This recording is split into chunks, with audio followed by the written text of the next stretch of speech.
안녕하세요. 우리는 코이노니아 이정문입니다. 몸 관리뿐만 아니라 마음 관리, 이 월요일을 꼭 챙기고 가셔야겠습니다. 우리는 코이노니아 월요일, 우리 마음과 몸의 생각의 명품 트레이너시죠. 서울대교구 가톨릭 영성심리상담소장 홍성남 신부님과 함께하는 월요일입니다. 신부님 덕분에 저는 좀 월요병이 없는 것 같기도 한데요. 홍성남 신부의 속 푸는 월요일 잠시만 기다려 주시고요. 우리 신부님은 뭐 종교와 국경을 초월한 인기 강사이시기도 하죠. 오늘 신부님께서 어떤 말씀을 해주실지 귀 쫑긋 귀 기울여 주시고요. 답답한 속도 시원하게 풀러오시죠.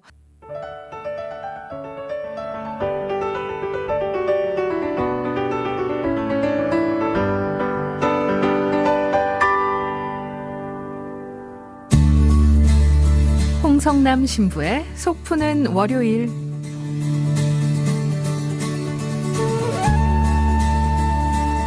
우리는 코이노니아 한 주의 시작 월요일 오후 매콤 칼칼 시원한 마음의 해장 시간이죠. 홍성남 신부의 속 푸는 월요일, 매주 월요일 이 시간 답답한 속 뻥뻥 뚫어주시는 뚫어뻥 신부님 모십니다. 서울대교구 가톨릭 영성심리상담소장 홍성남 마테오 신부님 오늘도 함께합니다. 신부님 어서 네, 오세요. 안녕하세요. 예. 신부님 예. 월요일을 기다렸습니다. 네. 네. 주말 주일 잘 보내셨나요? 네. 저는 요새 나이에 맞지 않게 이제 페이스북을 시작을 했죠. 그 페이스북이 하라 그래서 하긴 했는데 이게 뭔가 그랬더니 네. 이게 그렇게 전파력이 큰 줄 몰랐어요. 페이스북 하면서 메신저도 같이 열렸는데 해외에 있는 신자분들하고 직접 이렇게 문자를 주고받을 수가 있게 됐고, 네. 그리고 제가 유튜브 강의를 시작을 했는데 페이스북에다 그걸 올렸더니 이게 굉장히 많이 퍼졌어요. 저도 생각하지도 못했던 그런 인기를 누리고 있는데, 제 봉사자분이 이렇게 동영상을 찍어주는 분이 계신데 그분이 조회를 해보니까 28개국에서 보고 있고 와. 조회수가 50만에 육박을 했다고 그렇게 얘기를 해주셔서 요새 공중을 떠다니고 있습니다. 야, 신부님 이 정도면요. 유튜브에서 인기 스타 그런가요? 공주에 드는 예, 예. 50만 조회수면 상당한 예. 건데요.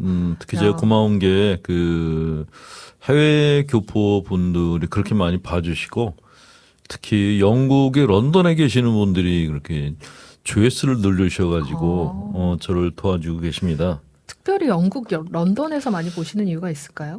모르겠어요. 저도 전혀. 네. 지금 제일 많이 보는 데가 영국, 미국, 캐나다 이런 데서 보고 계신다 그러는데 야.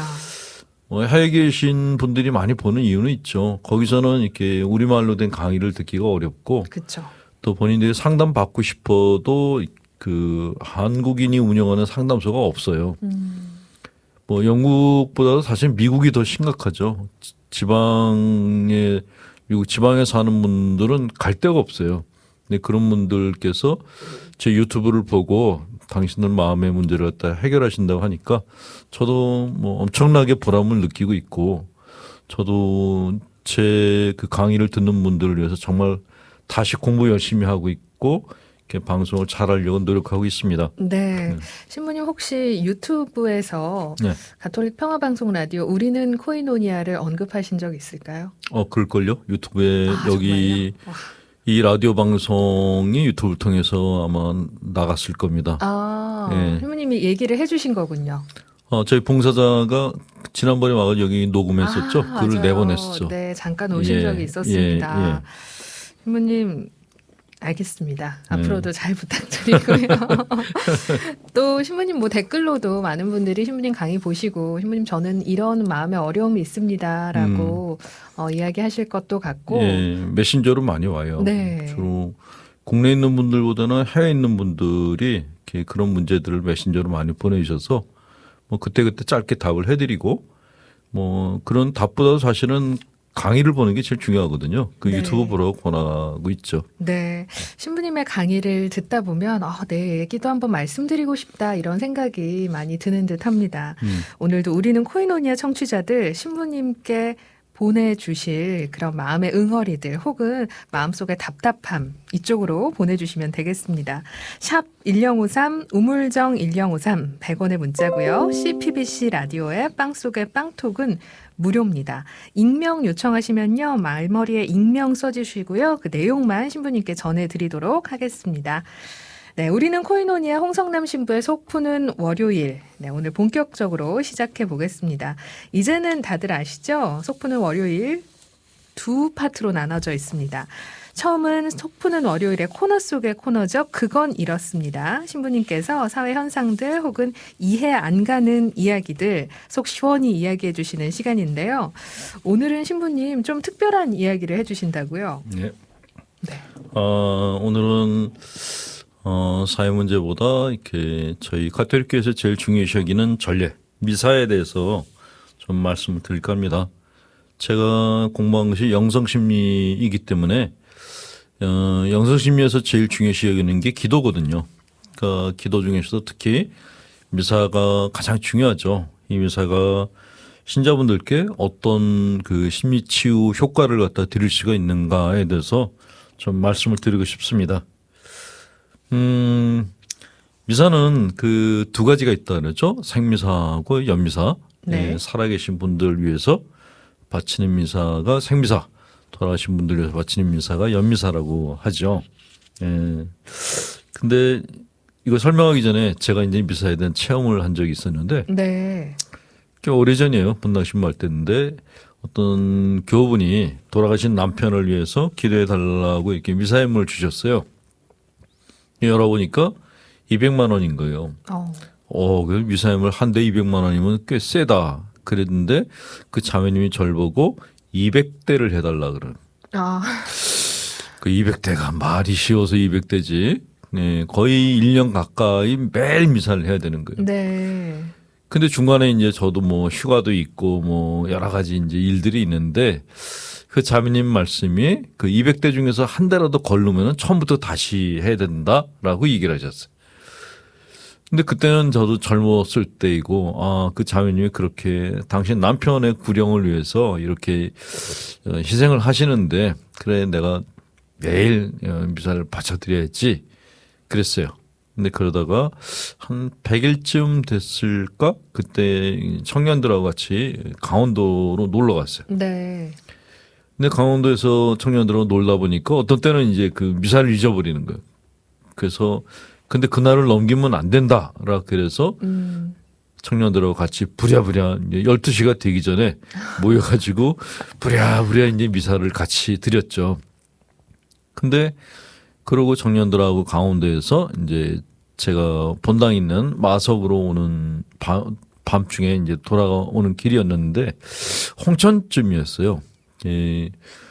밤 길이 어두운데 내리막길이었거든요. 네. 근데 그때 제가 젊었을 때니까 차를 갖다 좀 심하게 과속을 할 때였어요. 근데 차를 몰고 내려가려 그러는데 그 앞에 군용 트럭이 2대가 있는 거예요. 군용 트럭은 달리질 않아요. 천천히 가는 거예요. 그래서 이걸 갖다가 앞질러서 갈까 말까 망설이다가 그래 앞질르자. 그래서 이제 중앙선을 갖다가 넘어서 앞지르려고 그랬는데 저 밑에서 네. 차가 한 대 올라오는데 꽤 먼 데서 그 불빛이 꼭 이게 영안실 불빛 같다라는 느낌이 들었어요. 자동차의 헤드라이트. 자동차 헤드라이트가 이상하게 느낌이 너무 안 좋아서 달려서 내려가려다 말고 다시 제자리에 얼른 들어왔어요. 네.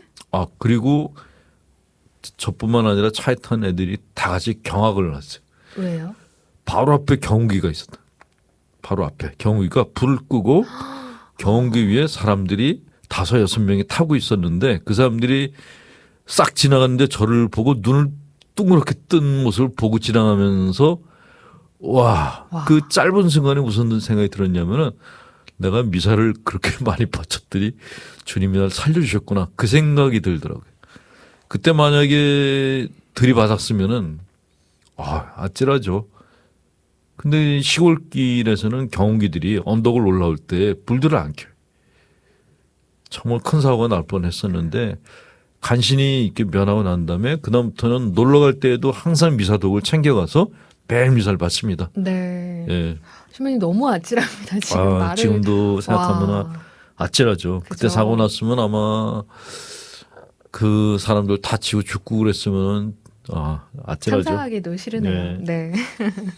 자, 미사는 생미사를 바치는 이유가 있어요. 생미사는 우리가 가진 불안감을 줄이고 싶을 때 생미사를 바칩니다. 예를 들어서 남편이 사업을 하는데 부인들이 도와줄 게 없잖아요. 그럴 때 남편을 위해서 생미사를 바칩니다. 아니면 아이들이 먼 곳에 뭐 유학을 갔다든가 놀러 갔다든가.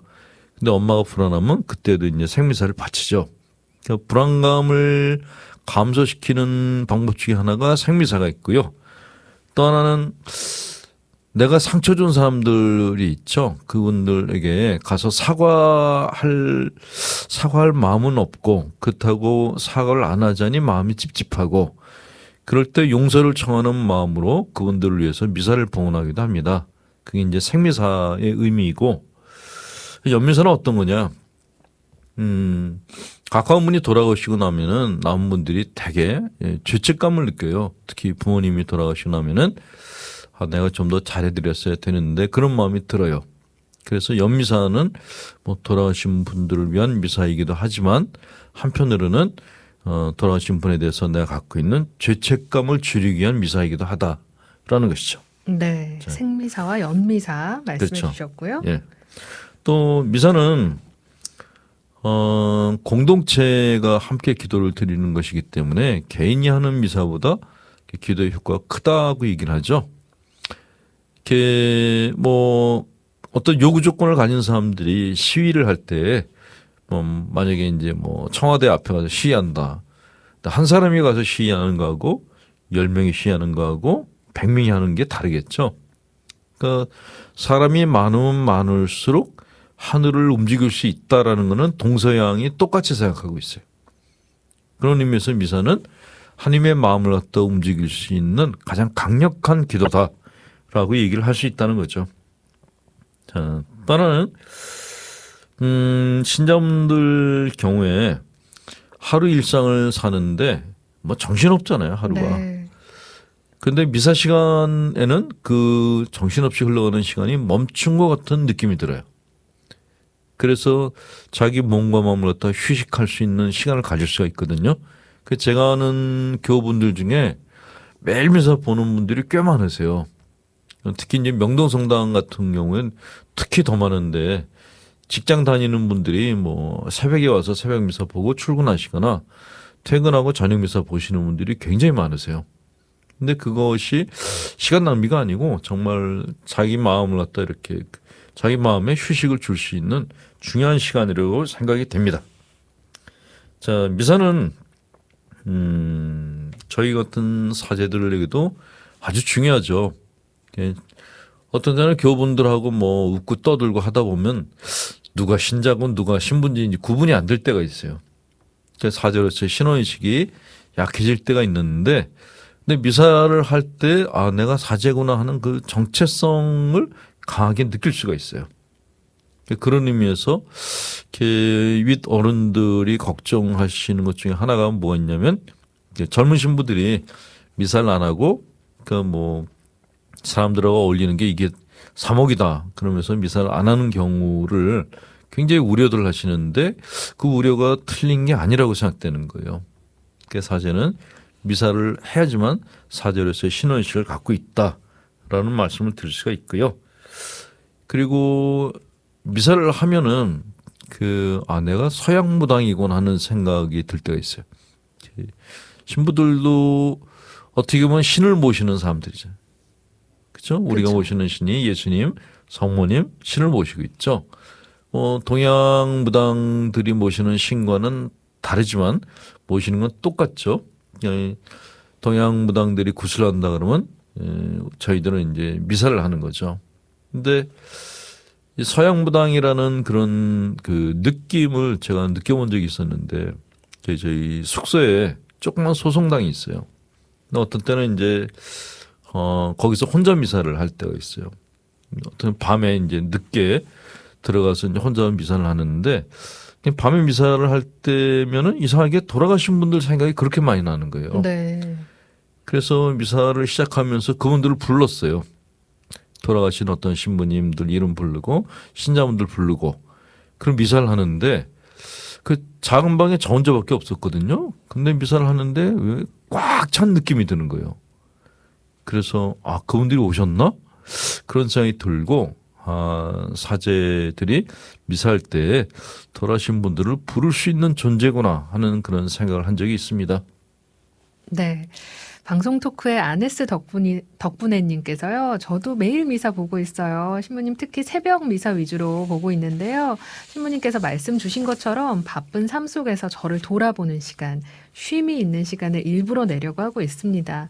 비몽사몽으로 미사 참여할 때도 있어요. 라고 남겨주셨어요. 정말 이 미사의 의미, 네, 우리 알고 있지만 자주 하고 있지만 그 정확한 의미에 대해서 모르고 지나갈 때가 많은 것 같습니다. 신자로서 많이 공감되는 부분 있으시죠? 네, 쉬어가는 시간, 우리 몸과 마음의 정화 시간의 의미에 대해서도 같이 얘기해 주셨습니다. 네, 신부님께서 이제 노래 한 곡 듣고 여러분의 고민 상담 해주실 텐데요. 문자 번호 다시 한번 알려드릴게요. 샵 1053, 우물정 1053, 100원의 문자고요. CPBC 라디오의 빵속의 빵톡으로 여러분 마음속의 고민 털어놔 주시기 바랍니다. 한 주를 보내면서 좀 불편했던 상황, 답답한 마음속의 이야기 신부님께 전해주시면 상담해 드리니까요. 많이 참여해 주시고 또 마음속에 응어리 풀고 가셨으면 좋겠습니다. 5533번님도 미사가 최고의 기도 같습니다. 직장 생활이 번잡한 가운데 성경 말씀이 생명의 말씀으로 오며 행복합니다. 라고 루시아 님도 문자 남겨주셨네요. 네, 속 푸는 월요일 그건 이렇습니다. 미사의 의미에 대해서 신부님께서 얘기해 주셨고요. 노래 한 곡 듣고 지금부터는 여러분께서 보내주신 상담 사연 소개해드리고 신부님께서 상담해 주시는 시간이 되겠습니다. 참미예수님, 신부님 평화를 빕니다. 제가 마음의 문을 여는 방법과 피해 망상증 그리고 세심증을 극복하는 방법을 알고 싶습니다. 라고 보내주신 분이세요. 피해망상의 정도가 어느 정도인지 잘 모르겠는데요. 만약에 피해망상이 일상생활을 하기가 어려울 정도로 힘들다고 하면은 일단은 신경정신과를 가보시는 게 좋아요. 되게 조현병 분들이 피해망상이 심하거든요. 그거는 그냥 상담을 해서 해결할 문제가 아니기 때문에 만약에 일상생활을 못할 정도로 힘들다 그러면은 가보시고 일상생활을 하는데 그런 피해망상이 있다 그러면은 그거는 뭐 상담을 통해서도 치료할 수가 있겠죠. 자, 마음의 문을 여는 방법에 대해서 물어보셨는데, 내가 다른 사람들에게 마음의 문을 열려면은 내 마음 안에 상처가 좀 적어야 돼요. 그러니까 상처가 아물어야 돼요. 이게 어쩌면 피해망상하고도 연관이 돼 있는데, 다른 사람들이 날 미워할지도 몰라라는 그런 이제 그 피해망상을 가진 분들이 상처가 많은 분들이에요. 내 마음 안에 상처가 많으면은 다른 사람들한테 마음의 문을 열기가 힘들죠. 그래서 자매님과 정혜호님께서는 일단 전문 상담가를 만나시는 게 좋을 것 같아요. 만나셔가지고 내가 성장하면서 이렇게 내 마음에 생긴 상처에 대해서 좀 대화를 하시는 것이 좋다는 생각이 들어요. 마음의 상처는 상담가하고 대화를 하면서 아무는 경우가 많습니다. 그렇게 그거는 뭐 어려운 건 아니니까. 근데 세심증은 조금 다릅니다. 세심증도 어쩌면 상처 때문에 생기는 것일 수도 있는데 이 세심증이 예전에 수도 생활을 열심히 하는 분들한테서 이 증세가 굉장히 많았어요. 그러니까 뭐 모든 게 다 죄라고 생각하는 거예요. 예를 들면 뭐 예수님께서 복음에 말씀하시기를 뭐 너희가 음한 눈으로 여인을 보기만 해도 가늠한 것이다 라고 얘기하신 대목이 있어요. 근데 사실 예수님이 그거를 액면 그대로 이렇게 말씀하신 건 아니거든요. 근데 이 약간 강박증을 가진 분들은 성경에 있는 구절을 갖다가 그대로 이렇게 인식을 합니다. 그러면은 아니 도대체 길 가는 이쁜 여인들을 보고서 내가 그냥 아무 느낌이 없다 그러면 그게 더 문제겠죠. 그럼에도 불구하고 이분들은 반대로 생각하는 거예요. 이쁜 여자를 보고 마음이 설레는 거는 내가 마음이 음란하기 때문에 음란해서 그런 것이야 라고 자기가 자기에 대한 단죄를 하기 시작해요. 그러면 생기는 게 세심증이에요. 이 세심증을 가진 분들은 정말 골치 아픈 게 하루에 고해성사를 3번 이상 봐요. 너무 많이 보는 거예요. 그래서 이 세심증을 고치는 방법 중에 하나는 고해성사 보는 횟수를 좀 줄이는 것도 있죠. 매일 보지 마시고 그냥 한 달에 한 번 정도 보신다거나 그럴 필요가 있다는 거예요. 예를 들어서 자기 몸에 때가 있다고 생각하는 사람들이 목욕탕에 매일 가가지고 그 타월 가지고서 빡빡 밀어낸다 그러면 그 피부가 견뎌내질 못하겠죠. 마음도 마찬가지입니다. 마음도 내가 아무리 닦아내도 인간의 그 무의식 안에 있는 그 어두운 그거를 다 닦아낼 수가 없어요. 근데 세심증을 가진 분들은 그걸 다 닦고 싶어 해요. 근데 이게 결벽증하고 연결되기도 하고 완전 강박증하고도 연결되기도 합니다. 다른 사람들이 볼 때는 정말 죄짓지 않고 깔끔하게 사는 분이다라고 보는데 본인의 마음은 정말 불편하게 이를 데가 없다는 거죠. 그래서 좀 자기 자신한테 관대하셨으면 좋겠다라는 말씀을 드려요. 그러니까 내가 가지고 있는 이 죄의식이 이게 정말 건강한 것인지 아닌지 일단은 전문 상담가한테 좀 상담을 받으셨으면 좋겠다라는 조언을 드리고 싶습니다. 네. 그리고 다음 사연도 소개해 드릴게요. 와, 신부님 함께해서 참 좋습니다. 제가 고민이 있는데요. 부산에서 중2가 되는 아들과 남편 이렇게 세 식구가 한 가족입니다. 그런데 남편은 서울 직장을 다니면서 주말 부부를 저희는 3년째 하고 있습니다. 사춘기 아들과 둘이서 주중을 보내려니 참 많이 힘이 드는데요. 저의 고민은 아들이 서울로 이사 가기를 강하게 거부해서 지금까지 주말 부부로 지내고 있다는 것입니다. 아들이 성당을 옮기기를 싫어하고요. 주일학교 활동과 복사를 열심히 하고 있어서요. 지금 본당을 어린 시절부터 열심히 활동해서인지 옮기려는 거부가 심한데요. 서울로 저희 의지를 강하게 이렇게 밀어붙여서 이사를 해도 될지 아님 아이의 의견을 존중하고 조금 더 지내는 것이 맞는지 정말 고민이 됩니다. 속 시원한 답을 좀 듣고 싶은데 결정하기가 참 힘든데요. 신부님 어떻게 하면 좋을까요? 아이가 성당에 가서도 잘 다닐 거야 하고 가야 할까요? 서울로 이렇게 말씀을 전하셨어요. 제 생각에는 서울로 안 가시는 게 좋을 것 같다라는 생각이 드는 게 그 아이들이 이제 본당에 나가 지금 중학교 2학년이라 그랬죠. 네. 복사도 하고 있고 아이들도 자기들 나름대로의 그 터를 닦아요.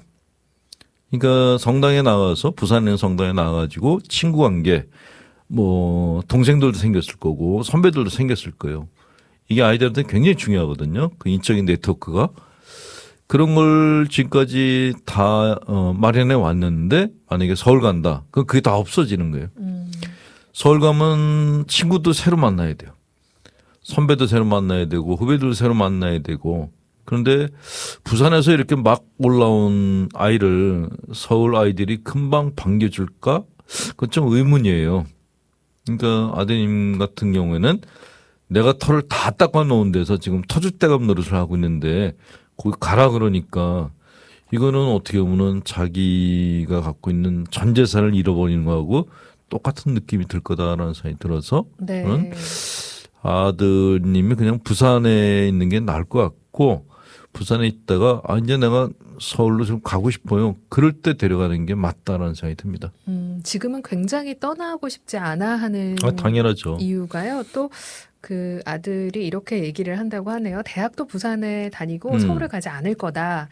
이유가 지금 본당에서 주일학교 교사를 해야 하기 때문이라고 아주 성당의 활동을 아마도 그 본당의 부자 신부님한테 엄청나게 많은 사랑을 받고 있는 것 같고 네.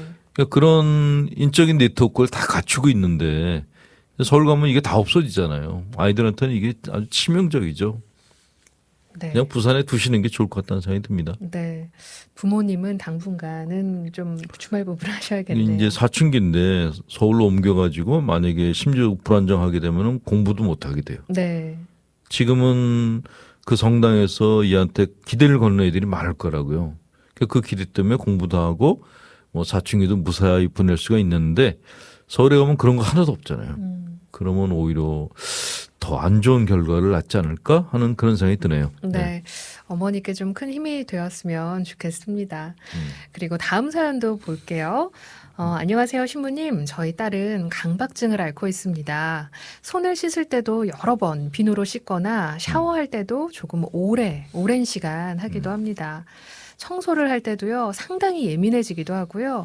머릿속에 온통 씻고 빨고 청소하고 그런 생각을 계속하고 있는 듯 합니다. 제가 어떻게 말을 해줘야 할지 신부님 한 말씀 부탁드립니다 하셨어요. 이거는 완전 강박증이라고 하는데요. 그 강박증 증세가 씻는 것도 있고 뭐 다른 것들도 많아요. 그 따님 같은 경우는 이제 청결 강박증을 갖고 있는 거죠. 그러니까 손을 씻을 때 여러 번 씻는 거는 손에 그 세균이 묻어 있다고 생각하는 거예요. 그러니까 샤워할 때도 조금 오래 하기도 합니다. 그런 걸 보면은 크게 심한 것 같진 않아요. 제가 아는 청결 강박증 환자 중에는요, 화장실에서 비데를 쓰죠. 일어나서 그거를 닦는데 20분. 아, 기계를요? 그 자기가 앉았던 그 자리를 닦는데 20분. 와. 다 닦고 난 다음에 샤워하는데 또 30분. 네. 화장실에 들어가면은 2시간 있다 나온대요. 수건도 닦고 나면은 반드시 다른 걸 써야 돼. 그렇게 심한 분들도 있어요.